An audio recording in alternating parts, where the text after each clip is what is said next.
Hi එන්න අද අපි කුරක්කන්තලප හදමු. කුරක්කන්තලප දන්නේ නැති අයත් ඇති. ඉතින් එන්නකෝ අද මම ඔයාලට කියලා දෙන්න. ඉතින් මුලින්ම භාජනයක් අරගෙන මේ විදිහට වතුර කප් දෙකක් එකතු කරගන්න. ඒකට ලුණු කුඩු තේ හැඳි දෙකමාරක් විතර මම එකතු කරගත්තා. කුරක්කම් පිටි වලට ඇති වෙන ප්‍රමාණය. ඊට පස්සේ ඒක හොඳට රත් කරගන්න. ඉතින් මට මෙහෙ ලන්ච් ෂීට් හොයාගන්න බැරි නිසා මම මේ විදිහට shopping ටිකක් තමයි කපලා ගත්තේ ලස්සනට පිළිවෙලකට. ඊට පස්සේ අපි කුරක්කම් පිටි කෝප්ප එකක් එකතු කරගන්නවා අර උතුරන වතුරට. ඊට පස්සේ මේක හොඳට කලවම් කරගන්න තමයි තියෙන්නේ කුරක්කම් පිටි ටික තැම්බිලා හරි පදමට එනකම්. ඉතින් මේක ඉස්සර හේන්වල එහෙම ගොඩාක් හදන කෑමක් කියලා කියනවා. මේකත් එක්කලා මස් හොද්දක් වගේ තිබුණා නම් රසට කන්න පුළුවන්.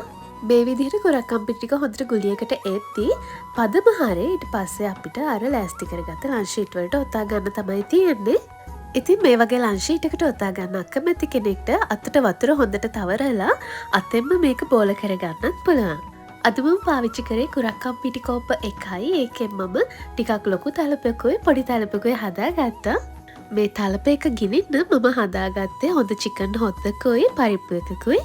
සමහර අය මේක මාළු හොදිය එක කනවා, සමහර අය කොල්ලු ආනපත් එක කනවා. එහෙමත් ගොඩාක් රසයි.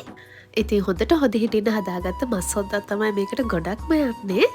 සාමාන්‍යයෙන් මේක හපලා කන්නේ නැහැ. මේක ගුලි හදලා මේ හොදිය එකේ හොඳට තවරලා ගිලින එක තමයි කරන්නේ.